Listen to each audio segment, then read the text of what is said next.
안녕하세요. 저는 아들 둘, 딸 셋, 다섯 아이를 키우고 있는 다둥이 아빠입니다. 교육을 하면서 느낀 여러 가지 생각들이 있습니다. 저를 포함해서 대한민국 기성세대가 받은 그런 잘못된 교육이 그 아이들의 많은 교육에 영향을 미쳐서 아이들의 교육이 어렵게 되는 것이 문제라고 생각합니다. 한국의 교육이 인류 계학을 가겠다는 그런 대학 입시에 초점을 맞춰 모든 것이 강제로 주입하는 한기식 교육으로 이루어졌고 개성이 무시되고 있습니다. 그래서 평가도 저희들이 경험했듯이 선택형 OX로 이루어져 결과만 보고 그 과정을 무시하는 그러한 논리가 지배하고 있습니다. 그래서 사물 판단함에 있어서 흑백 논리가 지배하고 있습니다. 사물을 판단함에 결론을 내고 그 결론에 동의하지 않는 것은 모두적으로 판단해서 행하는 그런 흑백 논리가 사회 전체를 지배하고 있습니다. 교육에 있어 지식은 도서관에 있으므로 항시 그것을 찾아보면 해결이 되는데 왜 굳이 모든 지식을 머릿속에 암기하고 그에 대한 평가를 하고 있는 그러한 현실적인 문제가 참 안타깝습니다. 그러한 것이 흑백 논리를 조장한 것이 아닌가 생각이 됩니다. 저의 경우 초등학교, 중학교, 고등학교 전 학창 시절을 회상하면 입시로 고생했던 기억밖에 없습니다. 그로 인하여 학창 시절의 아름다운 추억이 전혀 없고 참 불행하게 생각합니다. 저희들 자식들에겐 그러한 교통을 없애기 위해서 나 자신 40이 넘어서 2000년도 초에 아이들 5명을 데리고 영국, 미국에 걸쳐 약 3년간에 걸쳐 유학을 하게 되었습니다. 그 과정 및 그간 겪은 제 교육에 대한 생각을 앞으로 이 유튜브에서 얘기하고자 합니다.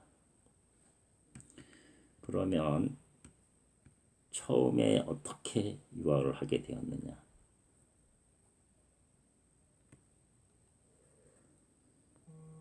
저는 법무관으로서 군에서 약 10년간 근무하고 외국 유학에 관한 꿈을 가지고 있었습니다. 그래서 유학 장교반에 입교해서 약 6개월 교육받은 사실이 있습니다.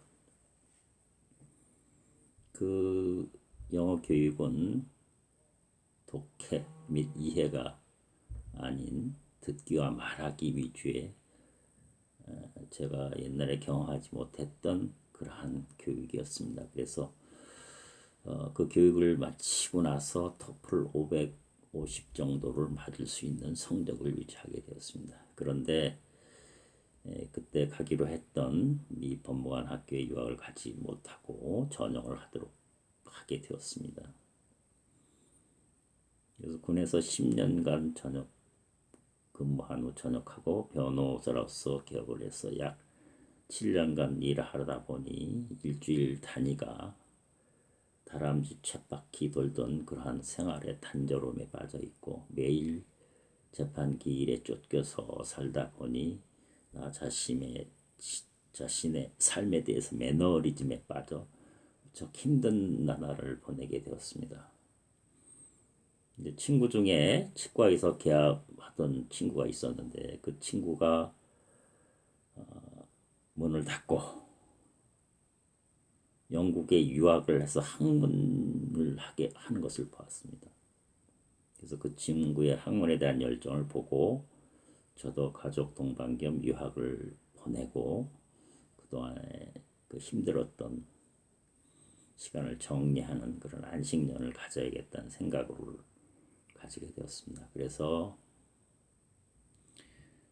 저녁에 영국 문화원에 다니면서 영어 공부를 다시 시작하게 되었습니다. 그래서 약 1년간의 준비 끝에 영국의 웨일즈의 수도 카디프에 소대한 카디프 로스쿨에게 지원을 해서 입학 허가를 받았습니다.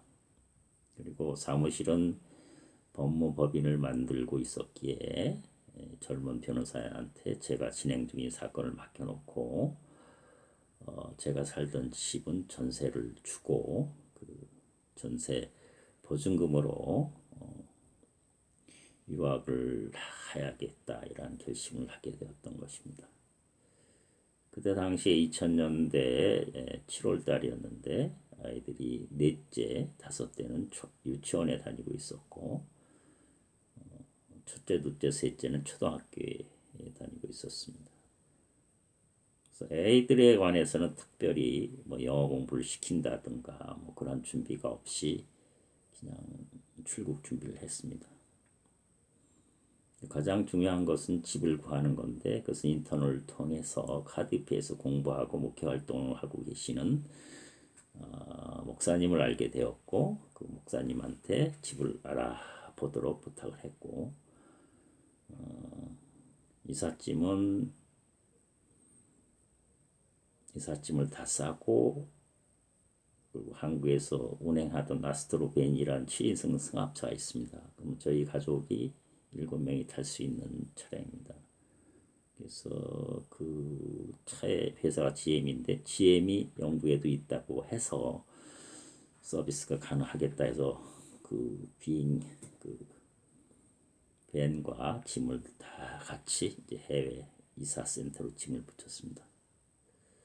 이렇게 출국 준비를 마치고 출국하려던 차에 그 미국에 지원했던 워싱턴 칼리지 오브 로에서 어떤 미션이 왔다고 통지를 받습니다. 그래서 미국으로 가는 것이 좋다고 생각했으나 이미 이삿짐을 붙인 상태라 입학을 보류하는 편지를 보내고 영국으로 출발하게 되었습니다. 해외로 출국하기 전에 전세보증금으로 받은 돈은 외환은행에 가서 모두 여행자 수표로 바꾸어서 준비를 했습니다. 그리고 가져갈 짐들은 1인당 그 행용 가방 23kg짜리 2개씩 허용되므로 여행용 가방 10개 생활에 필요한 모든 집을 꾸린 후 비행기에 올랐습니다.